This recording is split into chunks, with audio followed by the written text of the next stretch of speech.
खलाई तहकीक का अहम संग मील चंदा मामा अब दूर नहीं रहे। iCube कमर को कामयाबी से चांद के मदार में पहुंचा दिया गया। डिप्लॉयमेंट के बाद SOPs के मुताबिक तमाम झेली सिस्टम्स का जायजा। सैटेलाइट इमेजिंग सिस्टम के ऑपरेशन होने से पहले तमाम झेली निजामों की तस्दीक में 1 हफ्ता लग सकता है। चांद की पहली तस्वीर 15 या 16 मई तक मौसूल होने का इम्कान। इंस्टीट्यूट ऑफ स्पेस टेक्नोलॉजी के मुताबिक चांद E6 से मेन लैंडर 1 जून को अलहदा होगा। 2 जून को चांद की सतह से मिट्टी और चट्टानों के नमूने जमा करेगा। इंतशारी सियासी टोले से कोई बातचीत नहीं होगी, सिर्फ एक ही रास्ता है, नफरत की सियासत छोड़ने का वादा करें, कौम से मुआफी मांगे। तर्जुमान पाक फौज मेजर जनरल अहमद शरीफ का वाज़ेह पैगाम। DG ISPR ने मुलव्वस अनासर के वीडियो सबूत आवाम के सामने रख दिए। प्रेस ब्रीफिंग में कहा कि 9 मई करने और कराने वालों को आइन और कानून के मुताबिक सजा देनी होगी। सबूत मौजूद हैं। सियासी लीडर्स ने आवाम को फौज और एजेंसीज के खिलाफ उकसाया।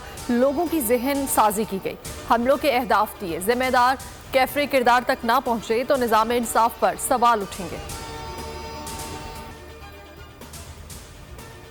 वज़ीर-ए-आज़म शहबाज शरीफ का मुल्क में तालीम के शोबे की खुद निगरानी करने का फैसला। कौमी तालीमी कॉन्फ्रेंस से खिताब में कहा, तालीम के बगैर कोई कौम तरक्की नहीं कर सकती। 2008 से 18 तक तालीम के शोबे में बड़े पैमाने पर इक़दाम किए। बतौर वज़ीर आला बच्चों के लिए तालीमी वज़ाइफ और यूनिफॉर्म्स का बंदोबस्त किया। वोकेशनल इंस्टीट्यूट कायम किए। बच्चों से मुशक्क़त कराने वाले वालिदैन को तालीम के लिए रकम दी।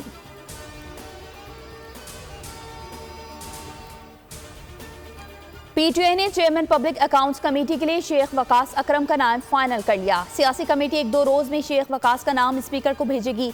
PTI जराये के मुताबिक बानी PTI ने भी शेख वकास के नाम की मंजूरी दे दी।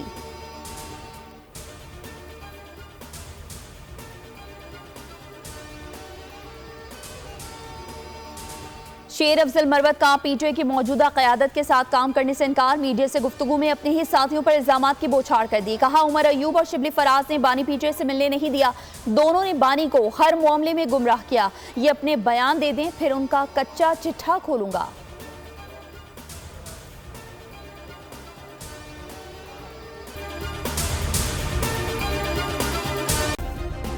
सब्सक्राइब करें और बेल दबाएं ताकि कोई खबर रह न जाए।